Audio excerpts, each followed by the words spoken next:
online students.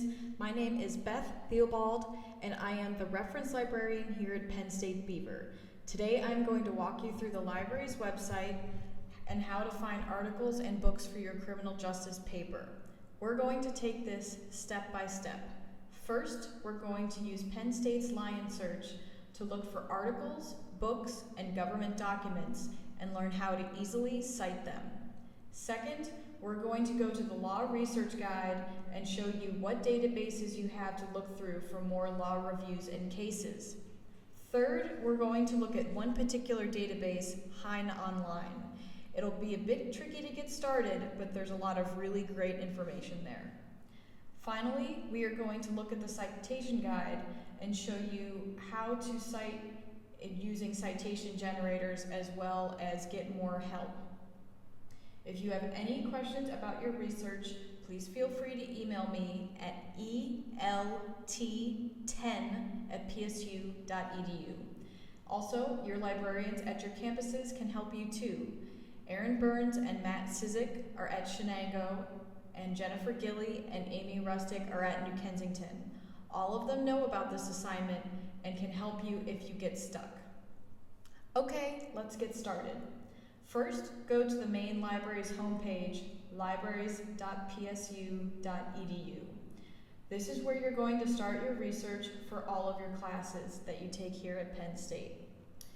The blank search box goes to Lion Search, Penn State's version of Google that only looks through academically appropriate sources, including articles, law reviews, books, DVDs, newspapers, and everything else in the library's catalog.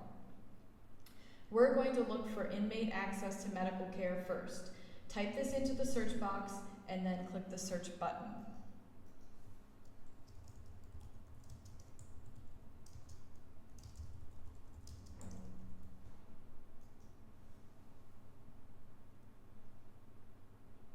As you can see, a lot of information comes up. We are going to narrow the search down to the specifications of your paper: scholarly articles, government documents, and books.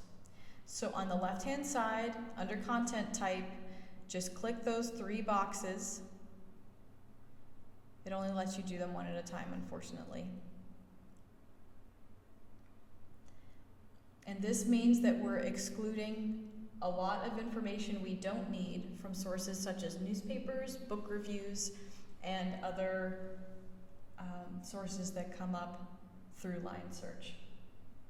From here, you can click the titles of the sources you might think would be worthwhile to see whether or not you have to put in an I want it request for a book, or if the full text online for some reason for a journal isn't coming up. You can start creating your own list of titles you may want to email to yourself as well. To do this, click on the little folder on the right-hand side of the item with a plus, and then you'll see that that went down to saved items at the bottom here. It's a temporary folder, so eventually it will delete itself. So remember to either email it to yourself or print it out. I'm just going to click the couple first ones to show you how it works. Then you click the Saved Items link at the bottom corner, and they're listed here to go back either later or to see what you have. The cool thing about this is that you can change the citation format. So we'll be using APA for this paper. So you click on APA, and it gives you the perfectly cited APA articles or books or whatever you have here. Just remember to email them or print them out so you have them later when you need them. Okay, we're done with this section. Now the second thing we're going to look at is the Law Research Guide. On the University Library's homepage, we're going to click here under the research box that says Research Guides. It could say Subject Guides too, depending on which type of page loaded, but it is the same thing. So we're going to click L for Law Guides. There are a lot here. We're just going to focus today on the first one, A Guide to Research. And then we'll click on the Databases tab. We are going to focus on these first two sections, try these first, and law reviews. Next week during your class period, there will be a LexisNexis academic, which is the first one listed, webinar given by a representative from LexisNexis. I highly suggest you sit in on it and listen to it. The woman is a great presenter and she knows what she's talking about, and it will give you another great source for this paper. Today, we're just going to focus on Hein Online, but I encourage you to look through these other databases and search for your topics. If you have any questions, feel free to email me or contact the librarian at your campus.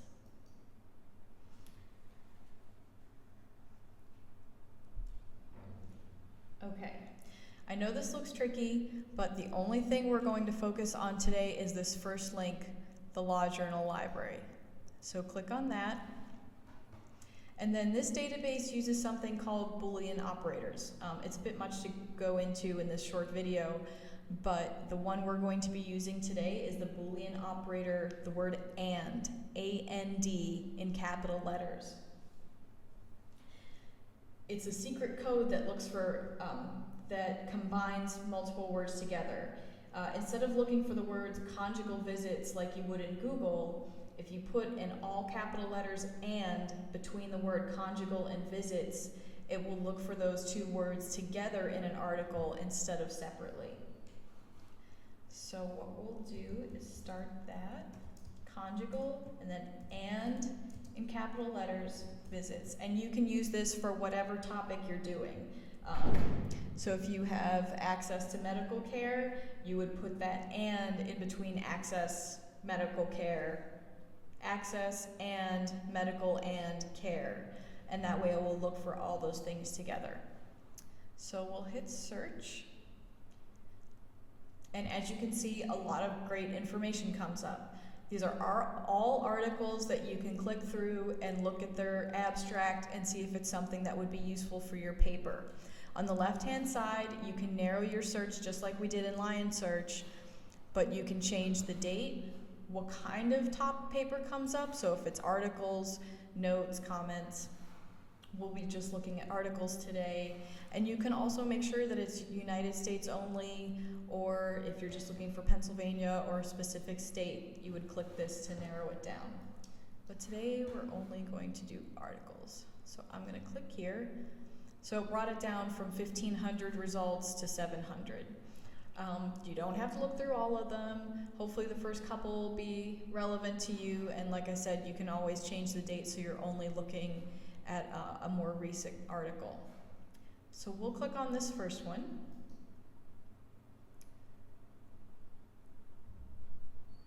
Okay, it shows you a PDF of the paper. If you're not sure if it'll be helpful, just read through the abstract and maybe the introduction of the paper and see if it's something you want to keep. If it is, just click this printer icon in the top of the page, and you can either print it or download it as a PDF and save it to your email if you're not around a printer. I'll click back here. You can also get the citation as well. I don't know offhand if this is in APA format. It's Criminal Justice Review, Volume 52 from 2002. What I would do if I were you is just copy and paste all of this information and then add it to a citation generator that we'll be talking about later. So just keep it in your email or in a Word document, something you have in handy later when you're doing your works cited. If this doesn't look like it will be helpful, the rest of your search results are right here on the left-hand side of the page. You could also go to return to results if you want to narrow it down a bit more, but they're right here and handy for you. You can also click on articles that cite this document. This one in particular, if we click on it, it hasn't been cited by any other article, but quite a few of them are, so it would be definitely another place to find sources. So try it out with the papers that you're looking through. Okay, so we're going to go back to the library's website. Okay, the last thing we're going to look at is citation guides. Under research, there's a link right here to the citation guides information. Since we'll be using APA, the ones that are most helpful to you for this paper are the quick citation guide, in case you just have something very quickly you want to look up, like a book or a journal article. More in-depth style guides, the one that works really well is OWL at Purdue Research and Citation Resources. If you have a graph or a table that you want to cite, this would be the place to check that out. If you're having problems and I'm not getting back to you right away because I'm with a class or I'm busy, or if you're not on campus, you can also use this citation help right here. You click and talk to a Penn State librarian and chat with them that way. So that is also a good place to go. The last thing we're going to be looking at is the Citation Tools tab. This NightCite citation service is a great way to just fill in all the information from your journal article or your log review, anything that you're using, and then hit submit and it creates a citation for you. It does default to MLA, and we are using APA for this paper, so click on APA and then whatever kind of source you're using, whether it's a journal or a book. It will change, what you have to fill out will change based on what you're using. So if we click on journal, you can see it looks a little different. You don't have to fill out every box that's on here. If you don't have the month and the day for the journal, just leave it blank. It'll only use the information that you're putting into the generator. Once you hit submit, it will give you the perfect APA citation, and you can copy and paste that and put it into your paper. If you have any questions about this or anything else we've covered today, again, you're welcome to email me. It's elt10@psu.edu, or contact your librarians at your campus and they will be happy to help you. I hope this is helpful and good luck with your papers. Thank you.